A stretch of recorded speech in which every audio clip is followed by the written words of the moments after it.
ایک شاعر بیان کیا، وہ فرماتے ہیں کہ مر کے پہنچا ہوں یہاں اس دلربا کے واسطے۔ ٹھیک ہے جی، جو سرکار کے غلام ہوں گے وہ دیر تک سرکار کے قدموں میں چلے جائیں گے، جو اولیاء اللہ ہوں گے، جو اللہ کی عبادت کرتے ہوں گے، اور وہ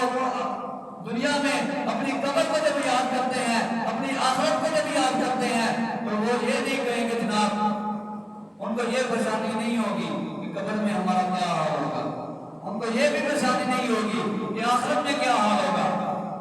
حضرت ابو ہریرہ روایت کرتے ہیں کہ قیامت کے دن حساب شروع ہونے سے پہلے، جب حساب کتاب شروع ہوگا وہ شروع ہونے سے پہلے جو اولیاء اللہ ہوں گے، اللہ اپنے محبوب کو یہ فرمائے گا کہ اے محبوب